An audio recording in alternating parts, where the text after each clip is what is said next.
July 26, 2001, 10:47 a.m. U.S. Capitol Rotunda, Washington, D.C.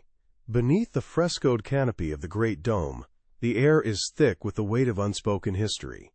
Former U.S. Marine Corporal Chester Nez, one of only 4 surviving members of the original 29, feels the cool, heavy gold of the Congressional Gold Medal settle into his palm, its 3-inch diameter a physical anchor to a secret he was ordered to carry for 23 years. The polished metal doesn't just represent a victory, it represents a silence so profound, so absolute, that the true story of how battles like Iwo Jima were won was about to be rewritten. But this moment of vindication was born from sheer desperation nearly 60 years earlier. By mid-1942, the Pacific Theater was a graveyard of broken American codes. The Japanese Signals Intelligence Unit, the infamous Tokumu-han, had become terrifyingly proficient at intercepting and decrypting Allied communications. The standard portable crypto device, the M209 Hagelin cipher machine, was a known liability. Its complex system of 6 rotating pinwheels and a 26-letter key was clever, but encrypting and decrypting a simple 3-line message could take a staggering 30 minutes. For Major General Clayton Barney Vogel, the commanding general of the Amphibious Corps Pacific Fleet, this wasn't an inconvenience. It was a death warrant.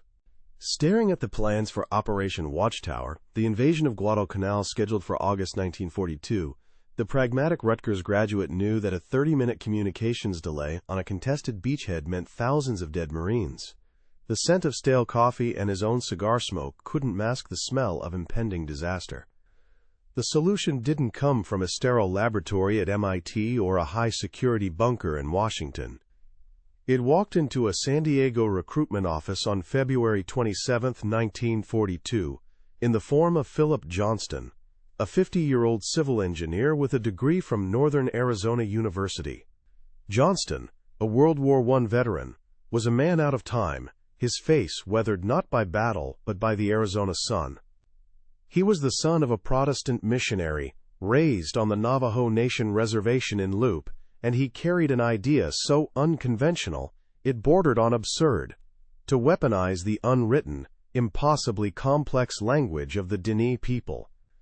The initial skepticism was palpable.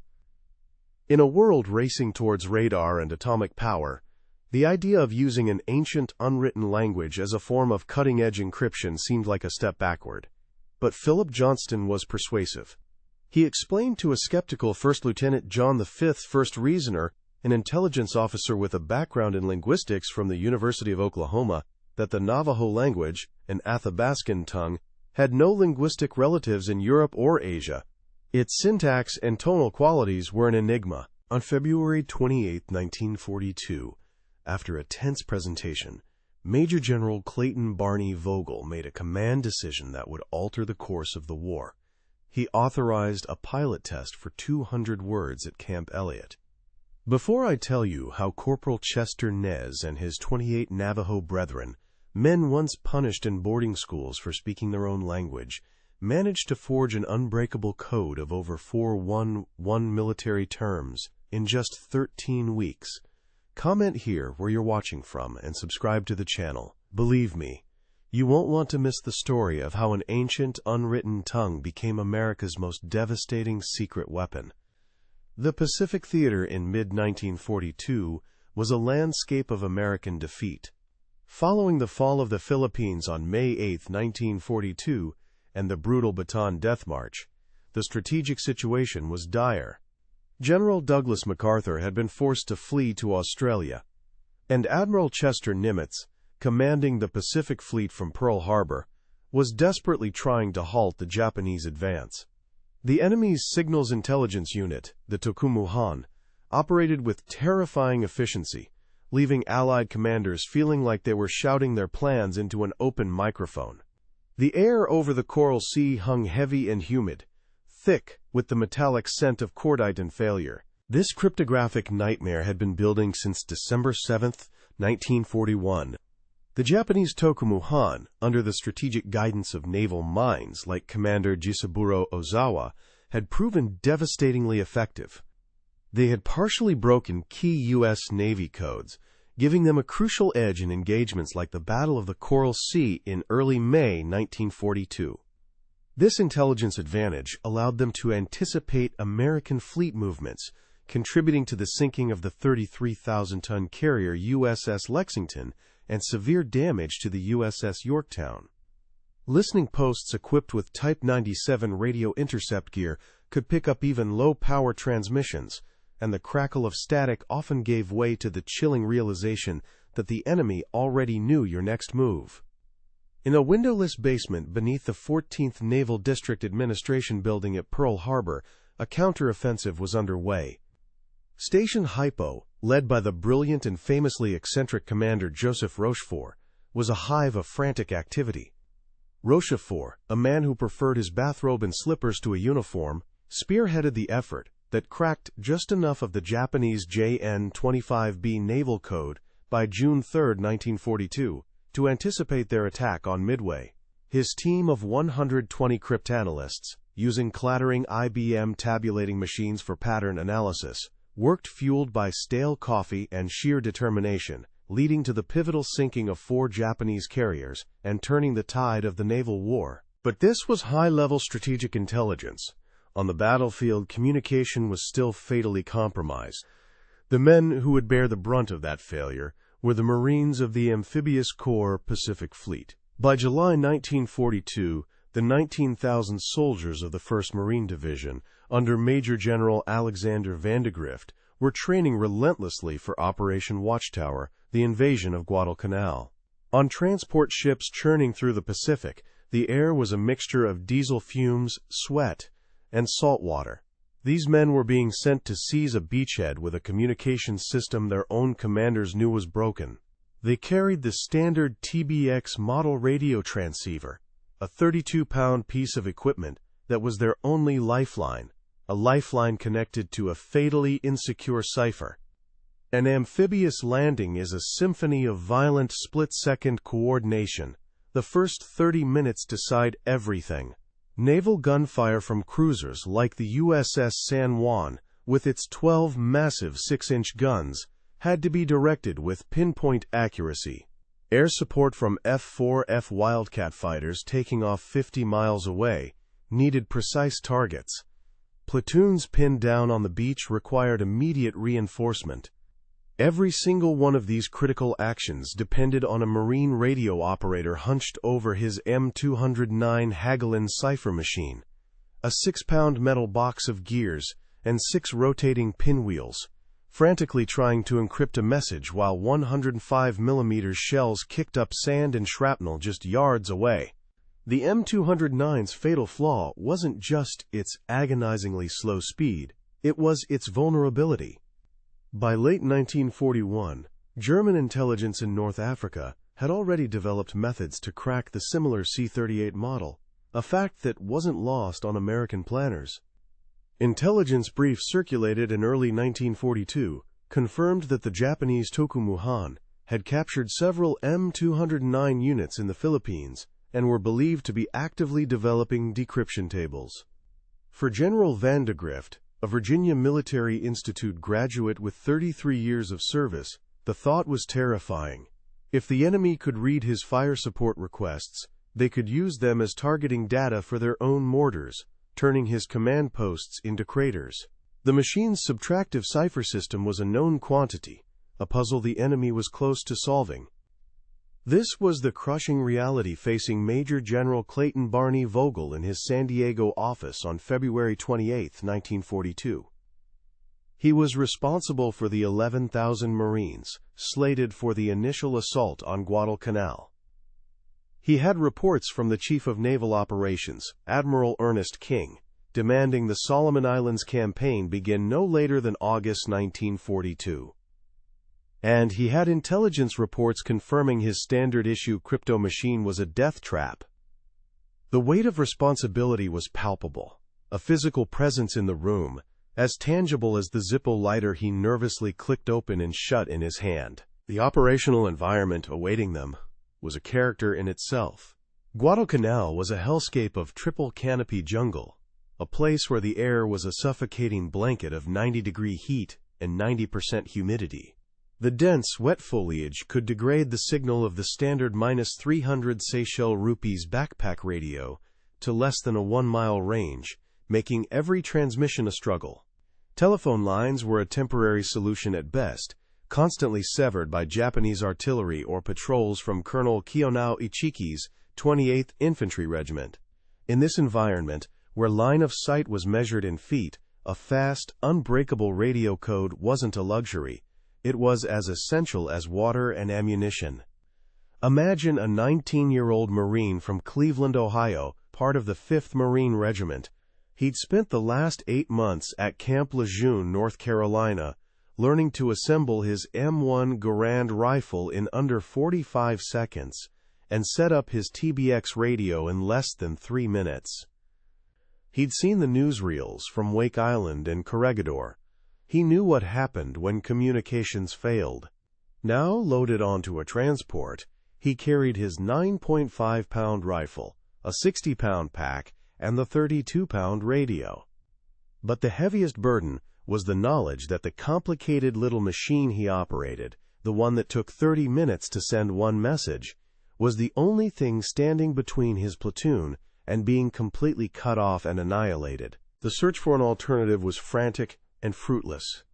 At Arlington Hall, Virginia, the brilliant cryptographer William Friedman and his team at the Signal Intelligence Service were developing advanced one-time pad systems, but they were years from being portable enough for battlefield use.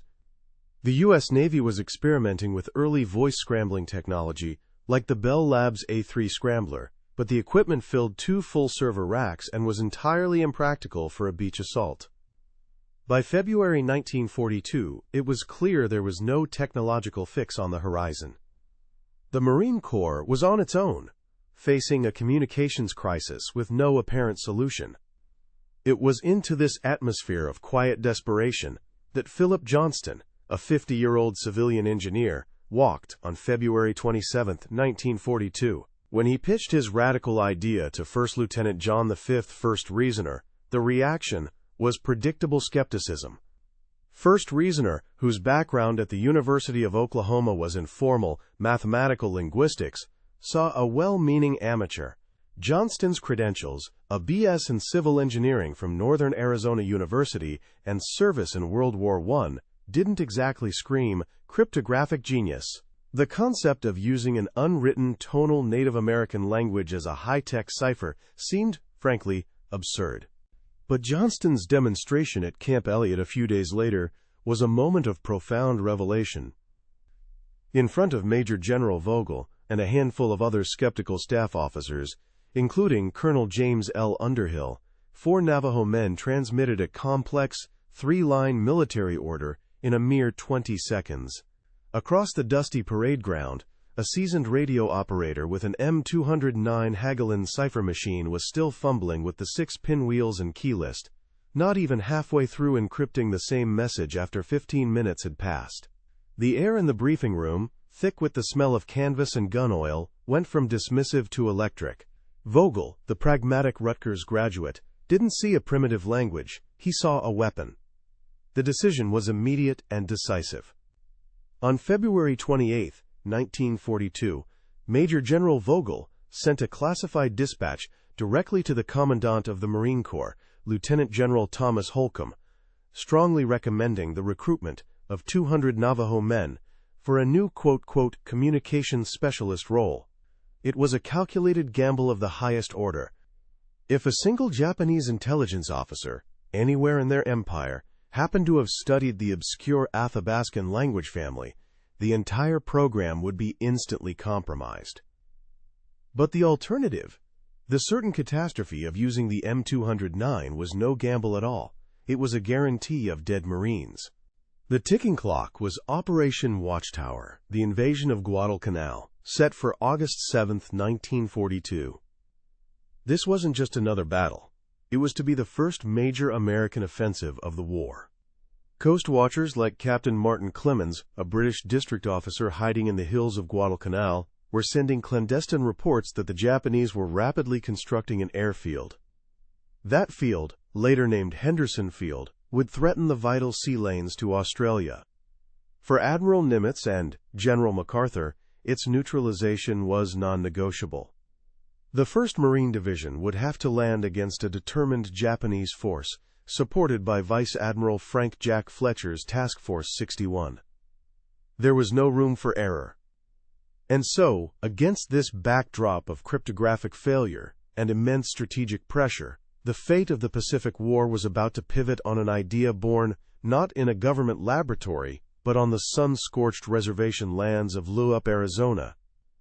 The most technologically advanced fighting force on Earth, a military of massive aircraft carriers and long-range B-17 bombers, was about to place its trust in the unwritten, ancient language of a people its own nation had spent the last 80 years systematically trying to assimilate. The solution to a modern problem of warfare wasn't in the future. It was hidden deep in the past. The program was officially born on May 5, 1942, in the sun-baked dust of Camp Pendleton, Oceanside, California. For the 29 young Navajo men, including a quiet corporal named Chester Nez, the destination was a place that didn't officially exist. Barracks T1, Section 3. Surrounded by 2 layers of barbed wire and patrolled by armed guards under Colonel James L. Underhill, it was a prison of purpose. Issued their standard M1 Garand rifles, these recruits were handed an additional, invisible weapon, a secret they had to forge themselves, a task that began under the watchful eyes of Major General Clayton Barney Vogel. The challenge was staggering.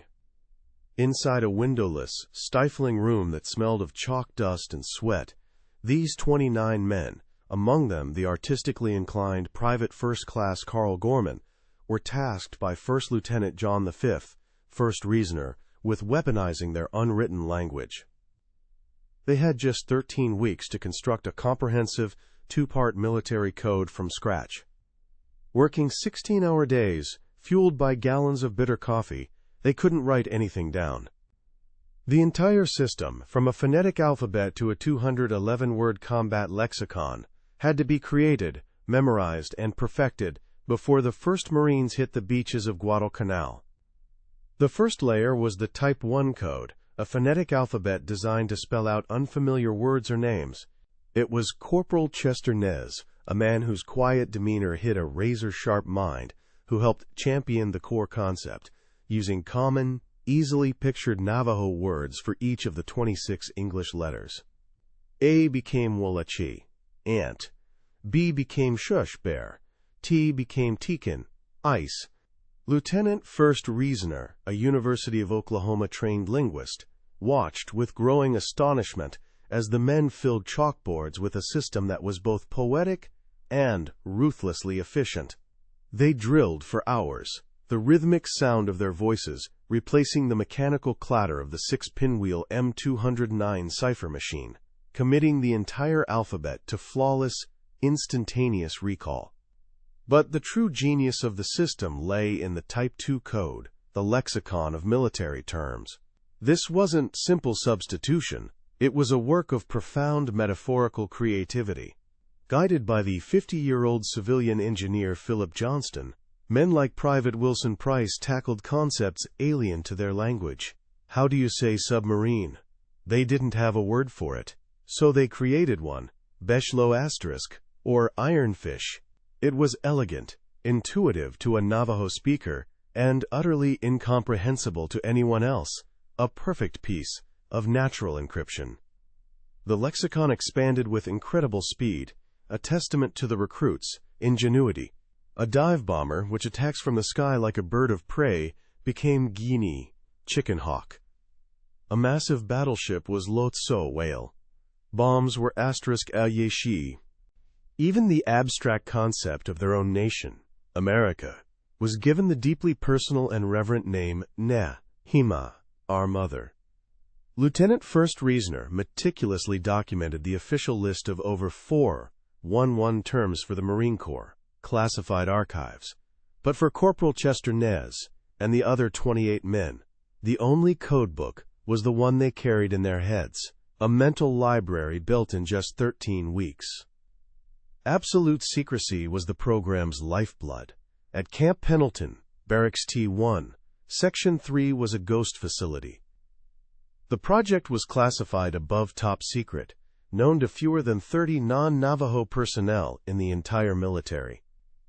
The recruits, including Private Samuel Sandoval, were completely isolated.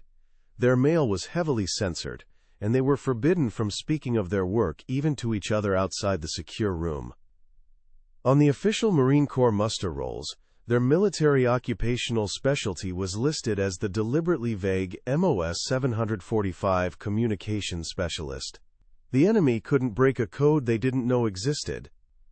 The training regimen, designed by Major General Clayton Barney Vogel himself, was a crucible intended to forge unbreakable focus under fire.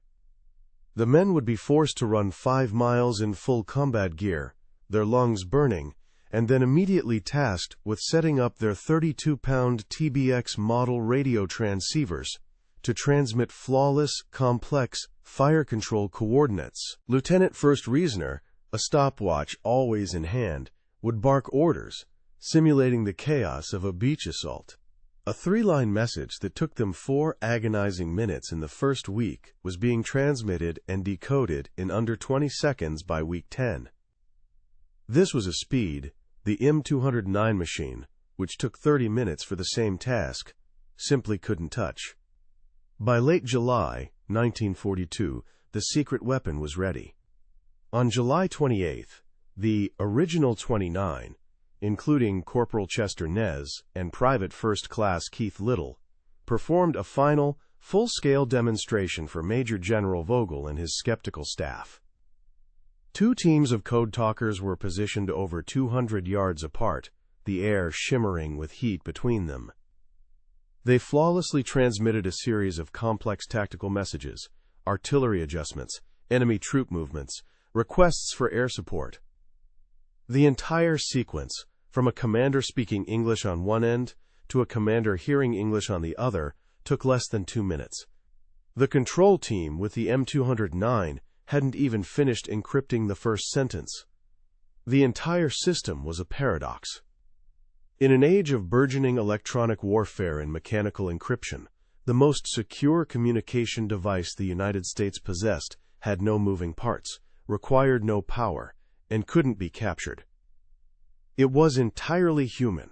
Philip Johnston, the engineer who had dreamed this all up, understood the profound weight placed upon these young men. The security of thousands of Marines, and perhaps the outcome of the entire Pacific campaign, rested not on a machine, but on the flawless memory of the 29 individuals standing before him.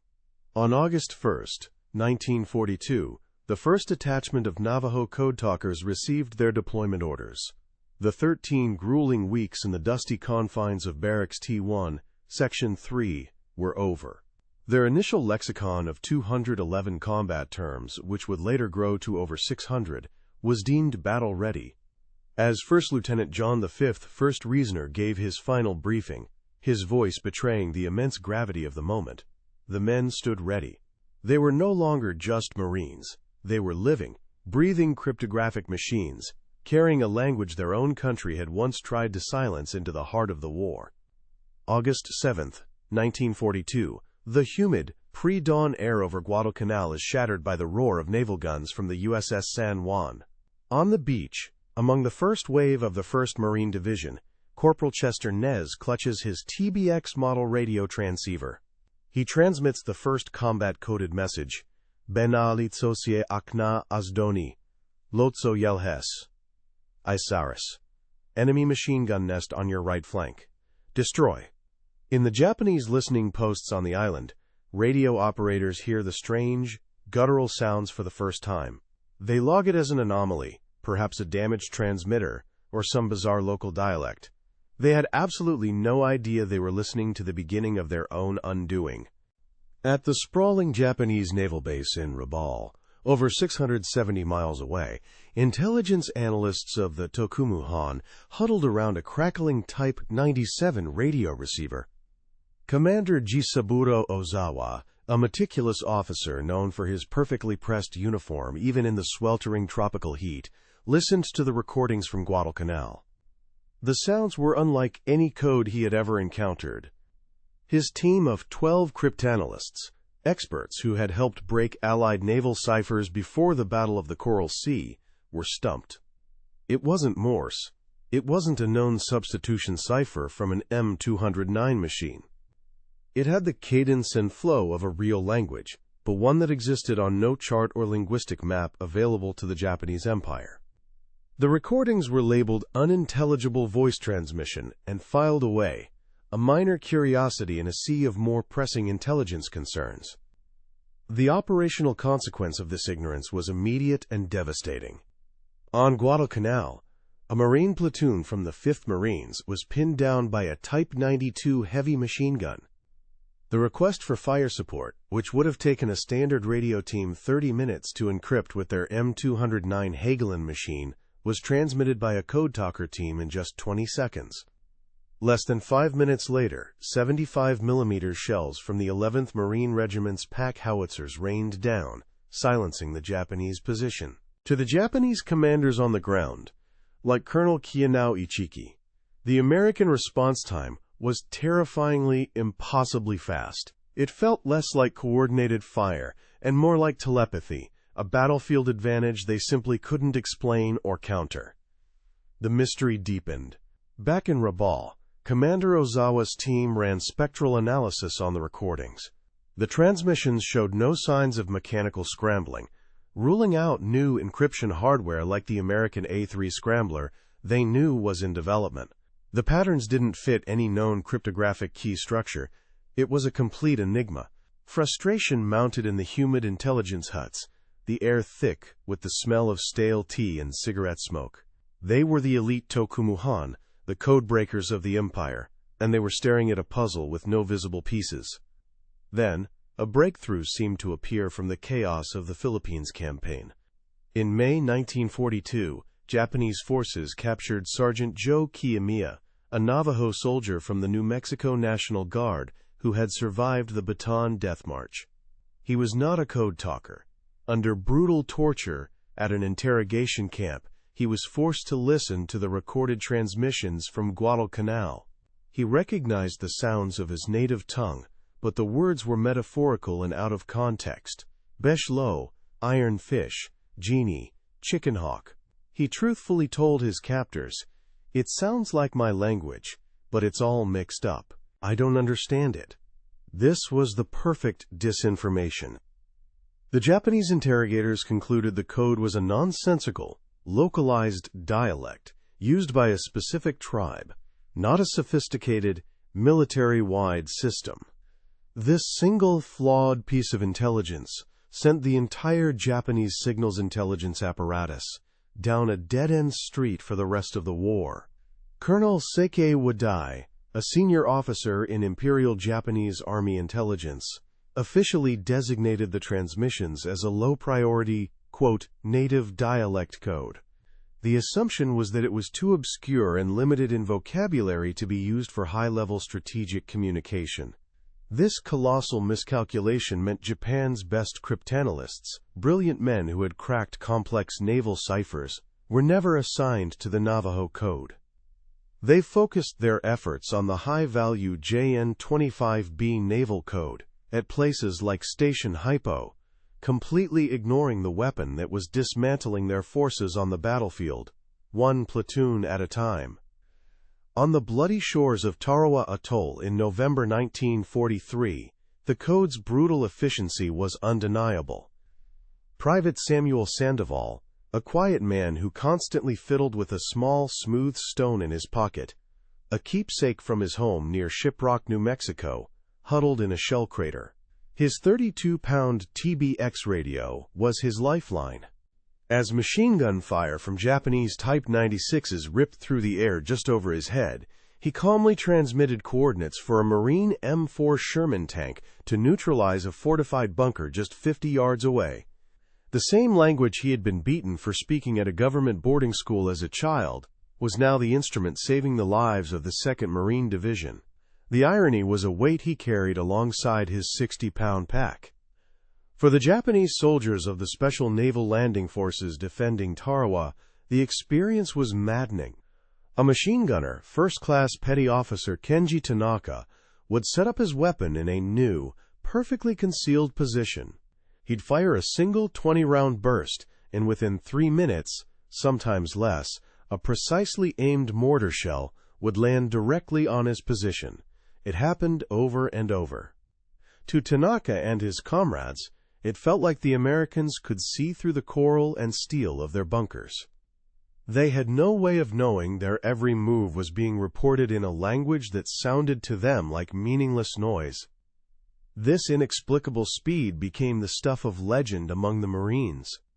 They saw the Navajo Code Talkers, men like Private First Class Carl Gorman, an artist whose sketches of the battlefield were as sharp as his memory of the 411-word lexicon, as living talismans.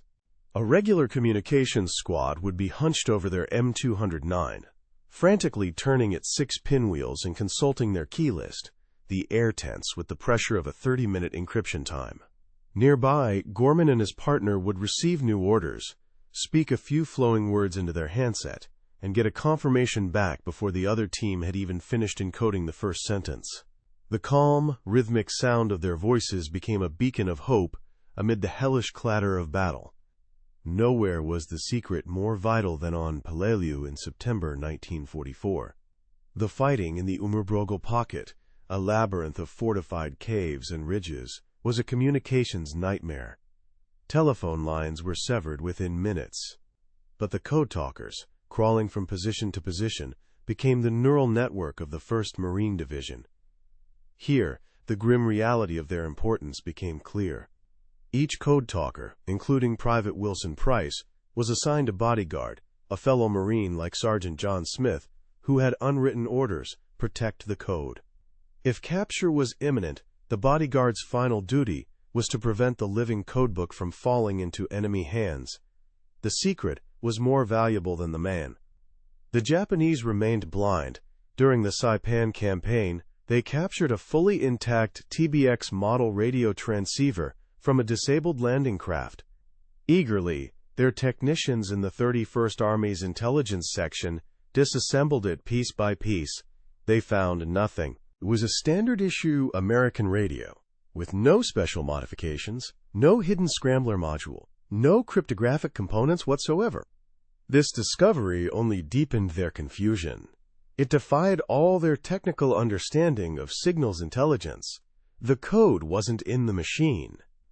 This led them to double down on their useless native dialect theory, believing the Americans were just too foolish to rely on it for anything important. That foolish system was busy coordinating the entire American war machine. During the Battle of Saipan in June 1944, Code Talkers on the beach directed naval gunfire from battleships like the USS Tennessee, which hurled over 1/500 of its two 110-pound, 14-inch shells at Japanese positions. The Japanese commander, Lieutenant General Yoshitsugu Saito, found his 43rd Division completely paralyzed. Every time he tried to move his reserves to counter an American thrust, a devastatingly accurate artillery barrage would shatter his formations. His own communications were in shambles, while the Americans maneuvered with a speed and precision that seemed supernatural. He couldn't know it was all being orchestrated by the calm voices of a few Navajo men. The code's magnum opus came at the Battle of Iwo Jima, beginning February 19, 1945. The island was a nightmare of black volcanic ash that got into everything, clogging rifles, shorting out electronics, and grinding down engines. But the Navajo Code was immune to the grit.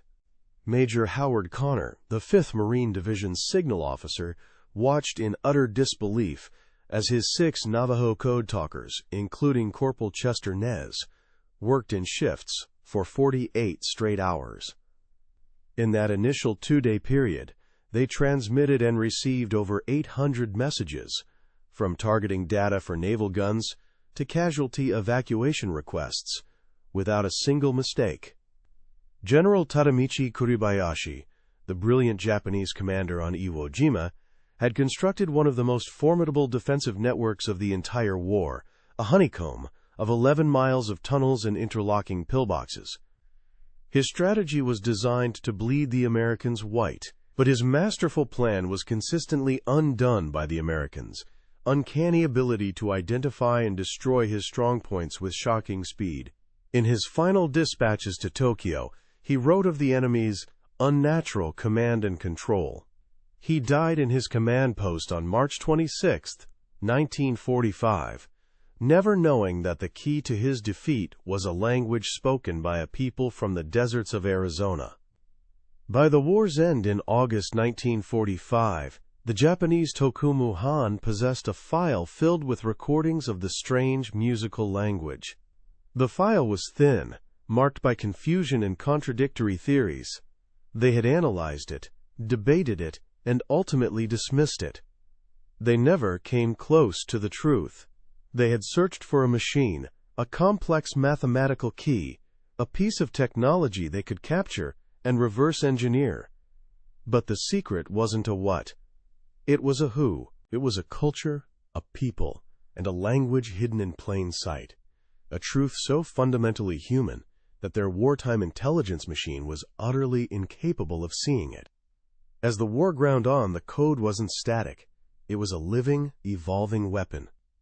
By late 1943, the initial 211-word lexicon had expanded to over 411 terms, a crucial adaptation driven by battlefield realities.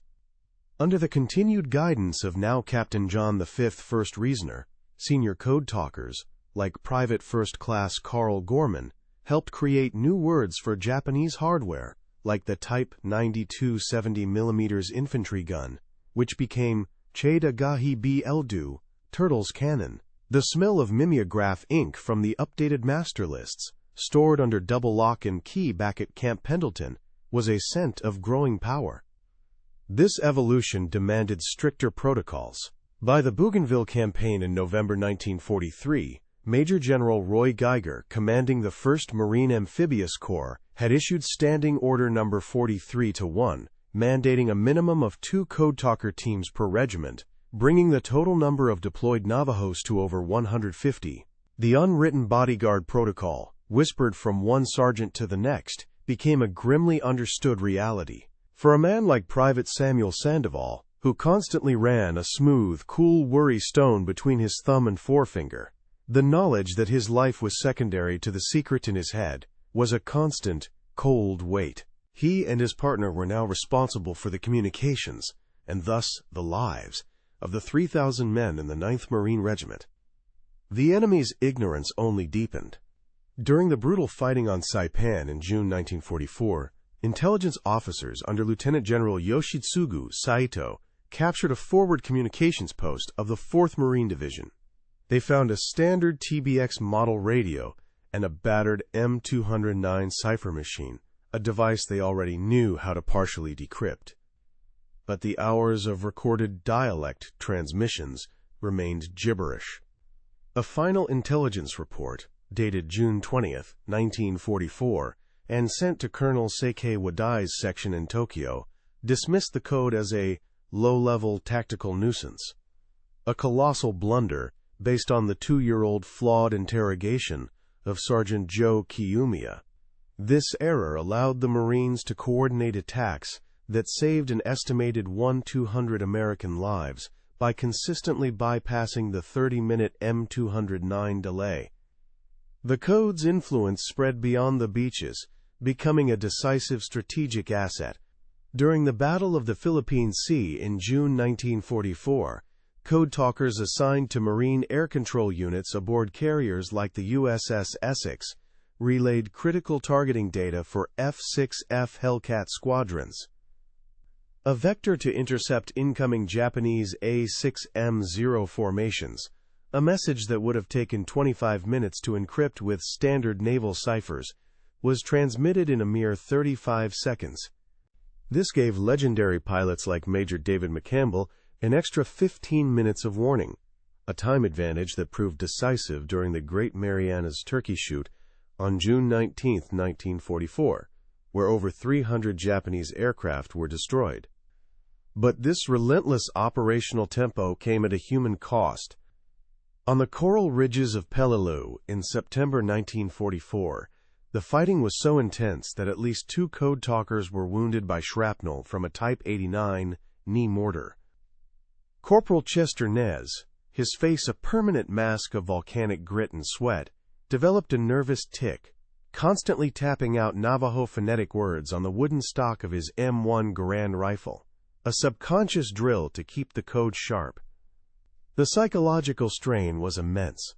Captain John V, First Reasoner, noted in a field report dated October 1, 1944, that despite operating for over 72 consecutive hours with minimal rest, the Code Talkers' transmission accuracy rate remained above an astonishing 99.8%, a display of mental fortitude that no machine could ever replicate.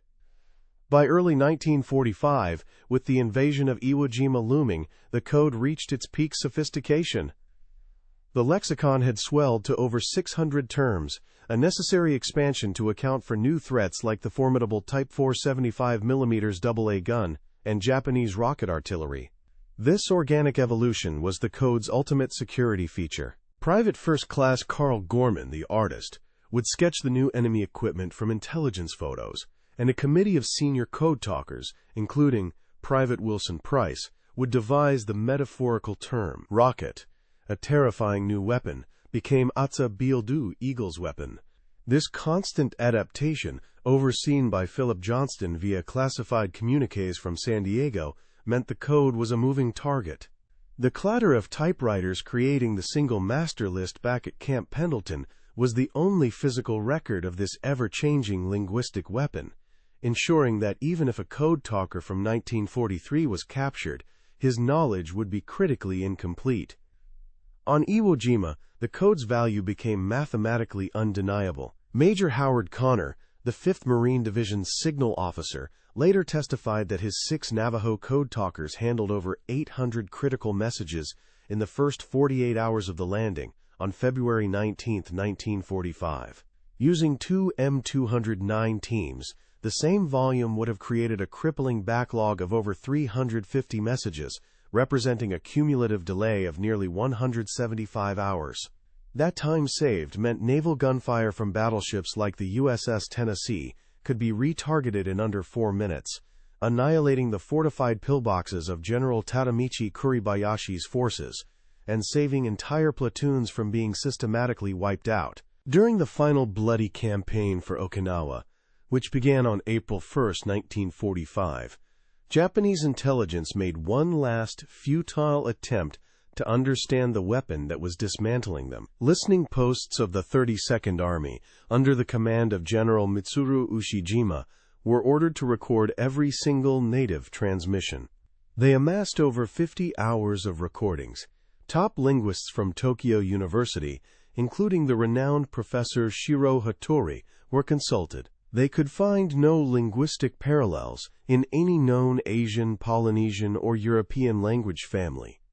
The final intelligence summary, written in a humid command cave at Shuri Castle in May 1945, concluded it was likely a synthetic, artificially constructed code, a theory that was logical, technical, and completely wrong.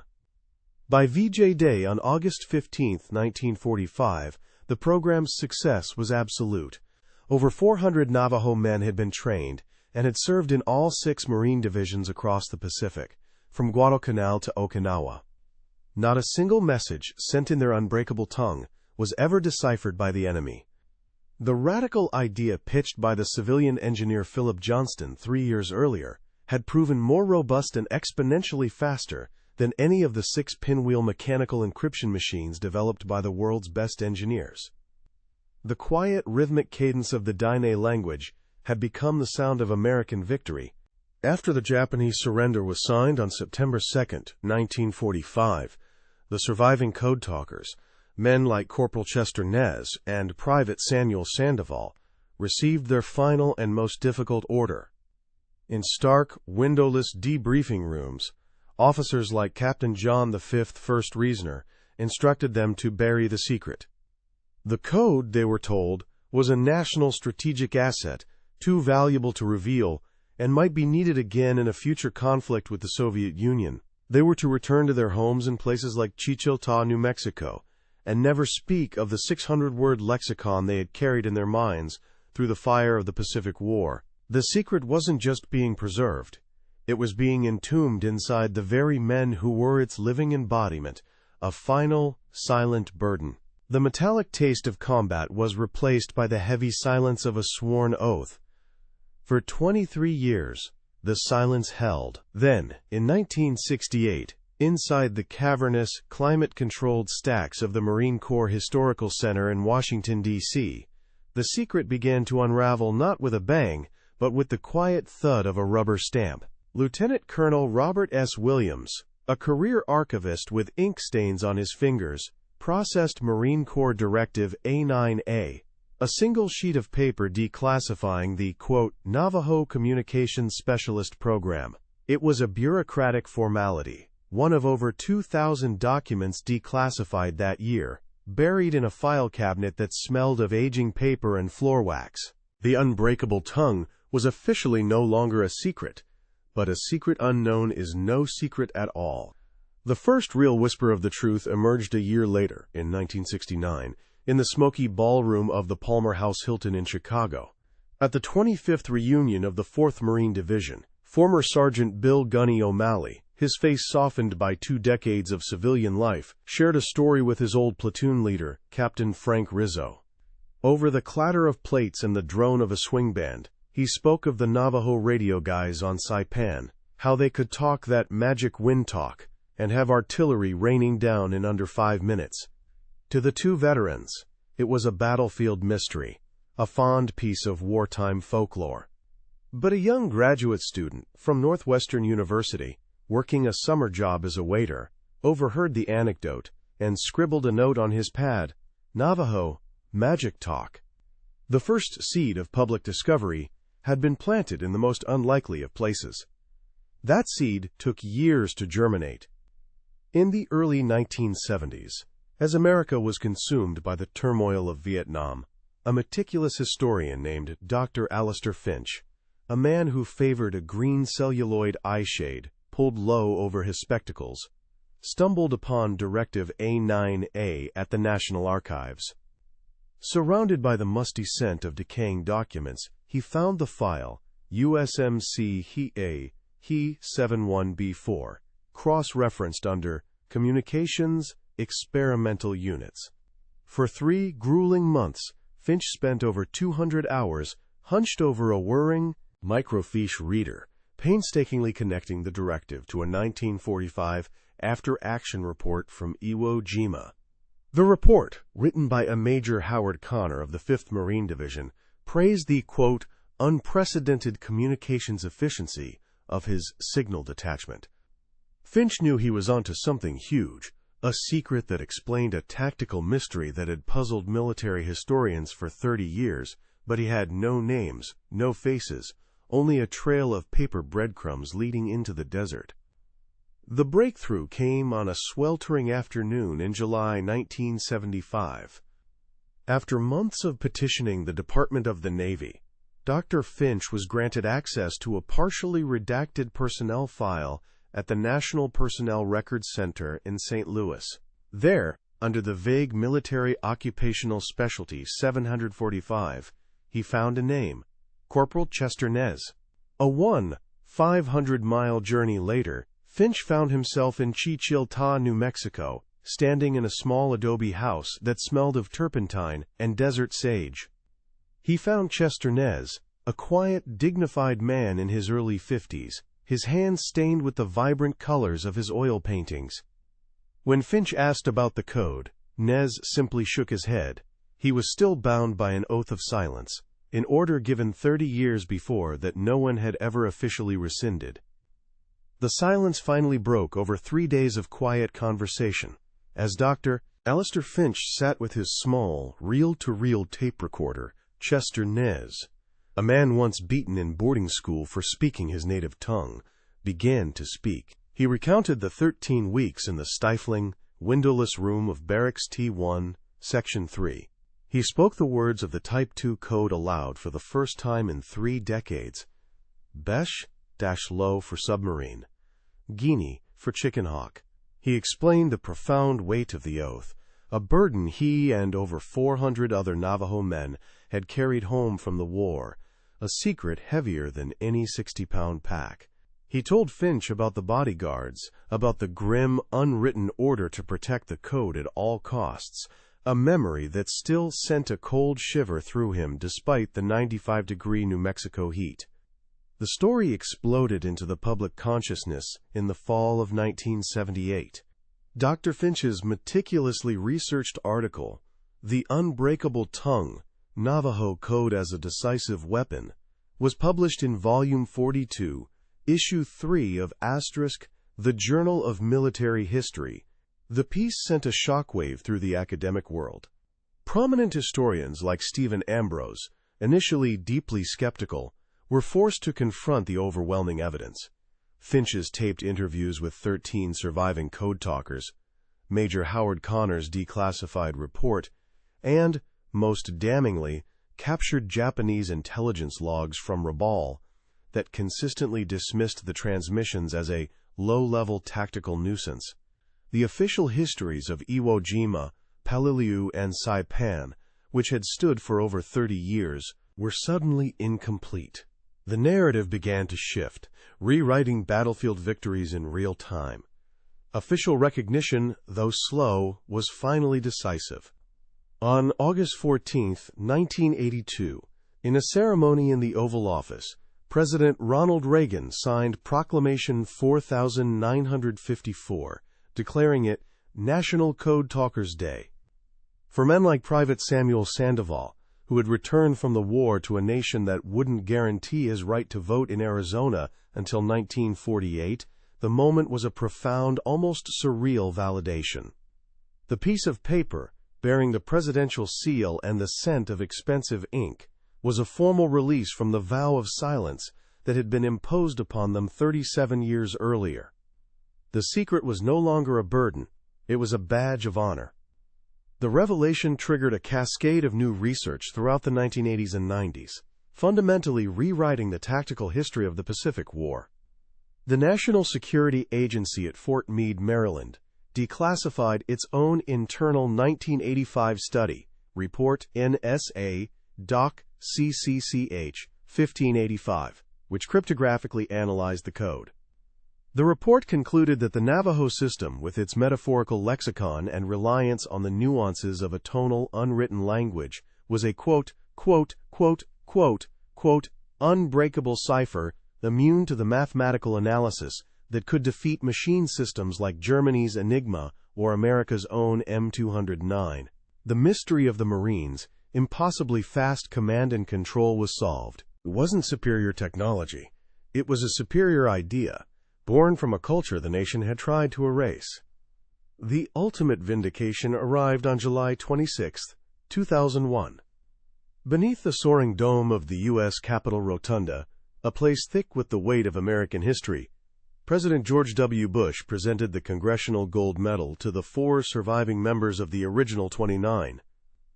Chester Nez, then 80 years old, felt the cool, heavy gold settle into his palm. The 3-inch, 1-pound medal was a physical anchor to a secret he had carried for 56 years.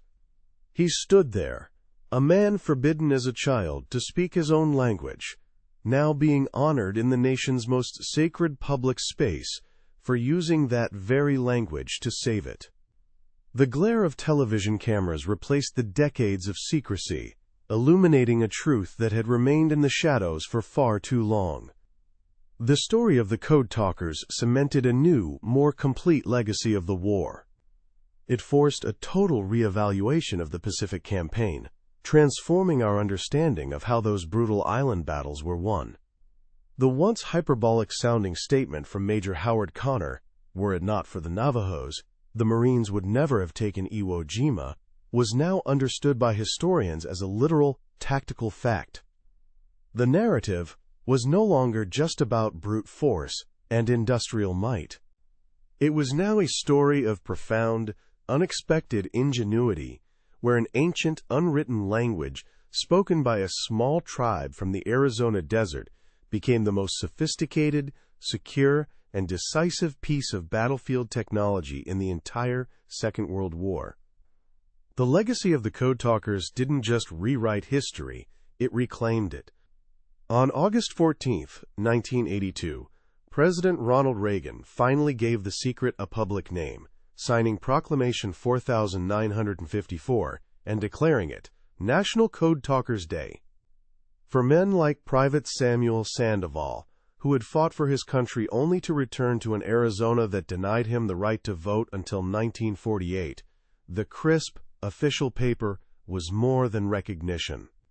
It was a formal release from a 37-year-old vow of silence, transforming a secret burden into a national treasure, felt in the quiet pride of a handshake.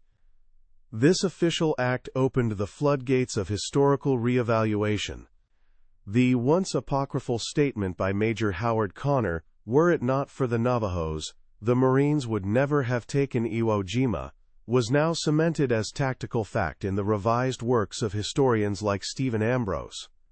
The National Security Agency at Fort Meade declassified its 1985 internal study, Report NSA Doc CCCH 1585, which confirmed the Navajo system was a, quote, perfect, unbreakable cipher, immune to the mathematical analysis that had defeated Germany's vaunted Enigma machine. The numbers were staggering. Of the over 420 Navajos who served, 13 were killed in action, and their flawless transmission of over 800 messages in the first 48 hours of Iwo Jima is now credited by Marine Corps analysts with saving the lives of at least 500 American soldiers on that volcanic rock alone. The musty smell of archives gave way to the scent of rewritten truth, proving the war was won not just with steel, but with a language. The memory was then cast in bronze and stone, ensuring it would never again be lost to secrecy. On September 17, 2004, the Navajo Code Talker Memorial was dedicated at the Navajo Nation Council Chambers in Window Rock, Arizona, a powerful symbol of resilience. At the National Museum of the Marine Corps in Quantico, Virginia, a permanent exhibit now features a restored TBX model radio transceiver, its silent handset a testament to the thousands of life-or-death messages it once carried. Families of the men who didn't survive the war, like that of Private Wilson Price, were presented with posthumous Congressional Silver Medals in ceremonies that finally honored their ultimate sacrifice. For visitors, the cold feel of the bronze statues of these men is a tangible connection to a story that was once just whispers on the wind. The program's influence echoed far beyond museum walls, becoming a foundational lesson in modern military doctrine. At the National Cryptologic School at Fort Meade, Maryland, the story of Philip Johnston and the original 29 is now required curriculum, a classic case study in, quote, unconventional encryption. The strategy, using indigenous languages for secure communications, directly influenced the U.S. Army's limited use of 17 Comanche speakers in the European theater. Modern commanders like General James Mattis have cited the Code Talkers as the ultimate example of human ingenuity trumping technology, a lesson as relevant today with 1.2-pound AN PRC 148 tactical radios as it was with the 32-pound TBX sets. The low, constant hum of a modern SIGINT facility is a world away from a dusty foxhole, but the core principle, that the most secure code is the one the enemy can't even recognize as a code, remains unchanged. On June 4, 2014, Chester Nez, the last of the original 29, passed away at the age of 93. As the American flag was flown at half-staff over the U.S. Capitol in his honor, a final, poignant image emerged from the high desert of New Mexico. On the reservation lands near Chichilta, his grandchildren stood under a vast blue sky, the scent of sagebrush carried on the wind. They were speaking Diné Bazad, not into a radio, not as a weapon, but to each other. The unbreakable tongue, once forbidden and then weaponized, had finally come home, its legacy, secured not in a classified file, but as a living, breathing heritage.